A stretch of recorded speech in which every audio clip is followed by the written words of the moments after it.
Bismillahirrahmanirrahim. Assalamualaikum warahmatullahi wabarakatuh. Alhamdulillahi rabbil alamin.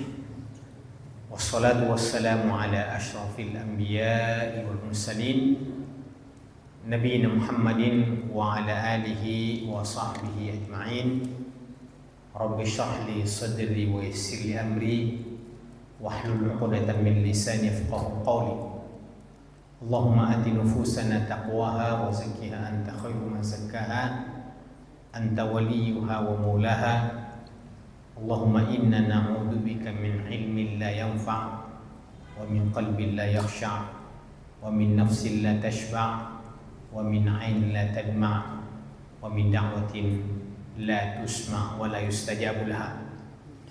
Hadirin dan hadirat jamaah pengajian Ta'lim Maghrib sampai Isya yang kami muliakan, alhamdulillah kita kembali bertemu pada Ta'limuddin Pekanan setiap Selasa malam Rabu, yang pada malam ini masih kita berada di surah Al-Hujurat. Kita akan pindah pada ayat berikutnya setelah ayat ya ayyuhan nas inna khalaqnakum min dzakarin wa untha wa ja'alnakum syu'uban wa qabaila lita'arafu inna akramakum 'indallahi atqakum innallaha 'alimun khabir. Sekarang kita akan masuk pada ayat berikutnya, ayat 14 ya, ayat 14. Qalatil a'rabu amanna qul lam tu'minu walakin qulu aslamna walamma yadkhul imanu fi qulubikum wa in tuti'u Allaha wa rasulahu la yalidkum min a'malikum syai'a innallaha ghafurur rahim. Kalau kita mau baca ayat ini tanpa kita tartil, ya maksudnya tanpa kita tartil, tanpa kita pakai irama, pakai lagu-lagu, dan kita mau tetap menerapkan hukum-hukum bacaan makhraj dan tajwid, maka berikut ini contohnya. Qalatil a'rabu amanna, qalatil a'rabu amanna qul lam tu'minu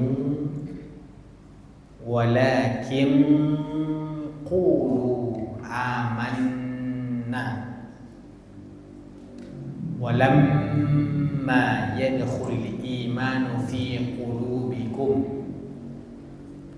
wa in tuti'u Allaha wa rasulahu la yalidkum min a'malikum syai'a innallaha ghafurur rahim.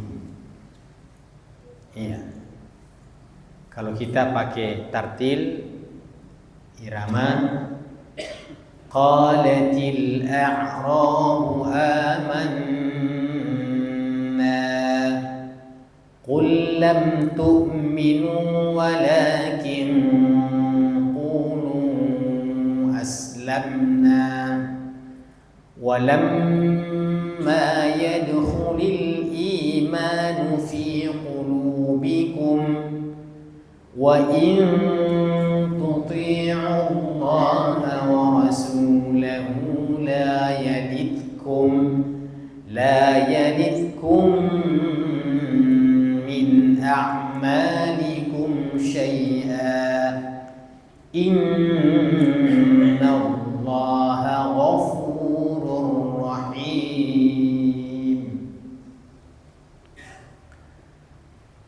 Qalatil a'rabu amanna.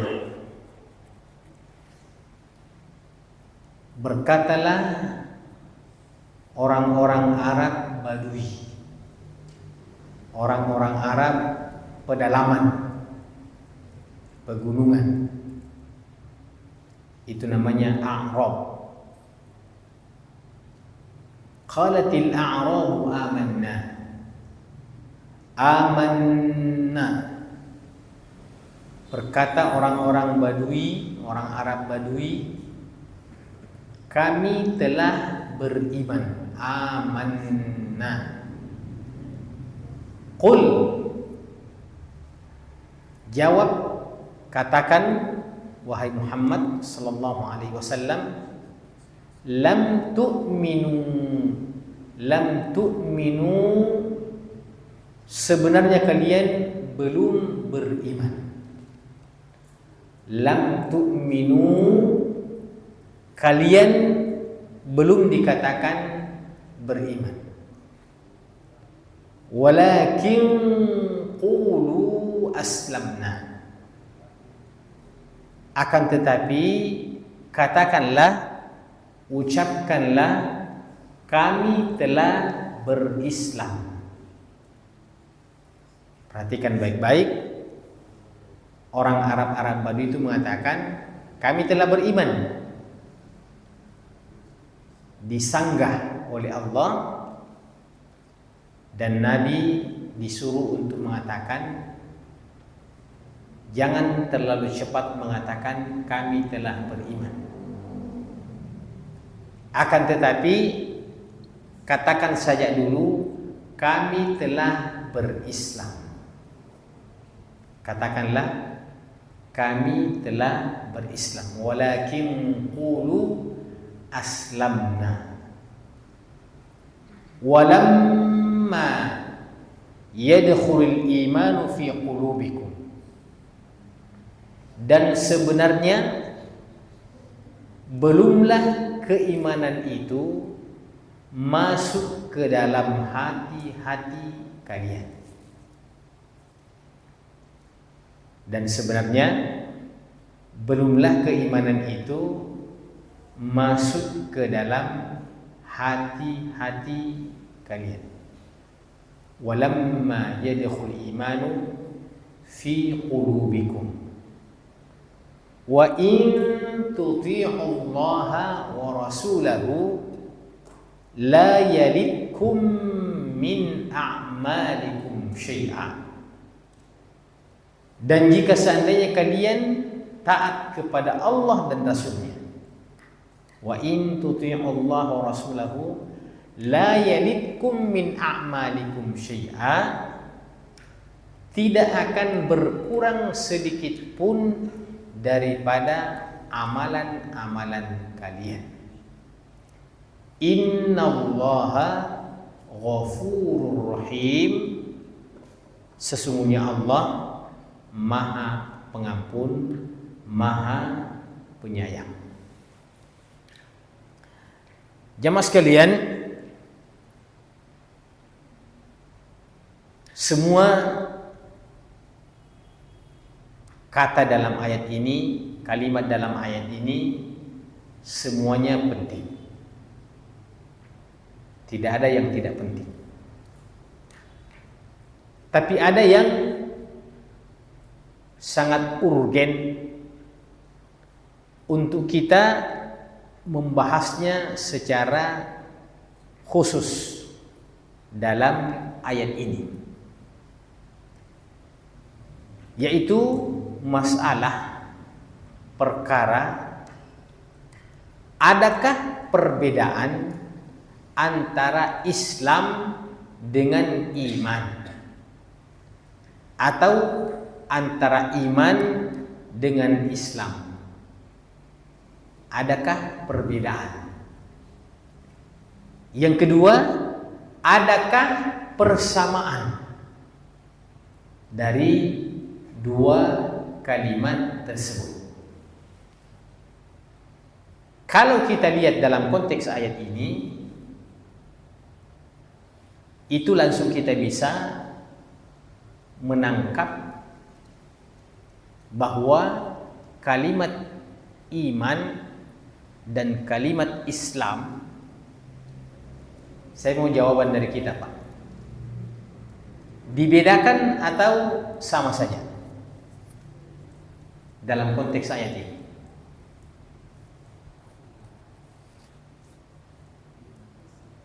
Coba diulang. Berkata orang-orang Arab Badui, kami telah beriman. Maka tiba-tiba Allah mengajarkan kepada nabinya, katakan kepada mereka, kami baru berislam. Jangan mengatakan kami telah beriman, tapi bilang dulu kami telah berislam. Baik. Dari konteks itu, untuk sementara yang kita fahami, adakah perbedaan iman dengan Islam atau sama saja iman dengan Islam dalam konteks ayat ini? Ada yang bisa jawab? Ya, ada perbedaan. Ya, penekanannya dalam konteks ayat ini, dalam konteks ayat ini ya, bukan pada ayat yang lain. Dalam ayat ini saja itu ada perbedaan, atau langsung kita katakan dibedakan. Ada perbedaan antara iman dengan Islam dalam konteks ayat ini. Karena mereka orang-orang Badui mengatakan kami telah beriman, tapi dilarang mengatakan kami telah beriman. Ganti kami telah beriman, bilang dulu kami telah berislam. Kami telah berislam. Nah, ini yang kita mau ya bahas ya jamaah sekalian, bagaimana sesungguhnya masalah ini dalam mendefinisikannya. Jadi persoalannya begini.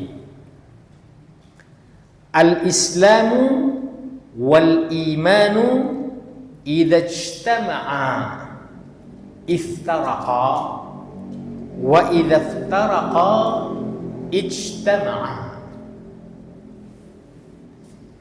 Kata Islam dan kata iman idza ijtama'a, apabila disebutkan secara bersamaan. Kata Islam dan kata iman apabila disebutkan secara bersamaan dalam sebuah konteks, apakah ayat atau hadis, iftaraqa, maka masing-masing memiliki makna sendiri-sendiri. Masing-masing memiliki makna sendiri-sendiri. Apa artinya masing-masing memiliki makna-makna sendiri?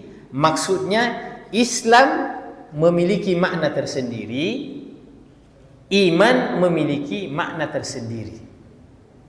Atau kita katakan Islam ada pengertiannya tersendiri dan iman ada pengertiannya tersendiri. Kapan itu? Ketika dalam sebuah konteks disebutkan secara bersamaan.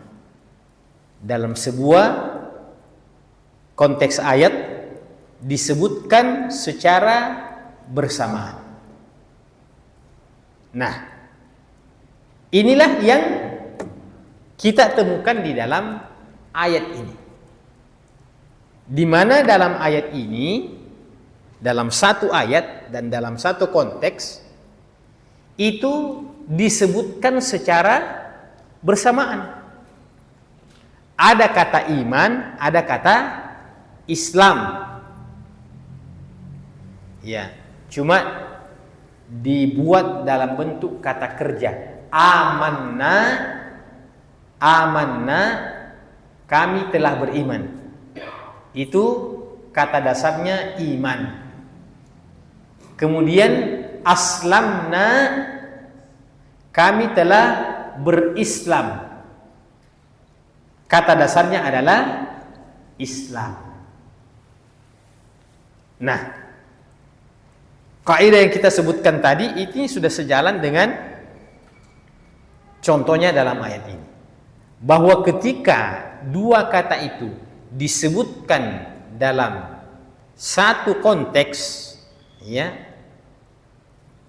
pembicaraan, maka setiap dari kata itu masing-masing memiliki makna sendiri-sendiri. Memiliki makna sendiri-sendiri. Baik.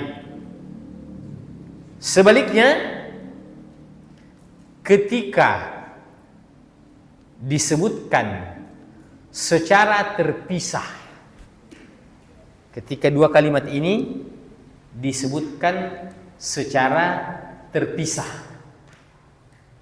dalam konteks yang berbeda, atau katakanlah dalam dua ayat yang berbeda. Umpamanya,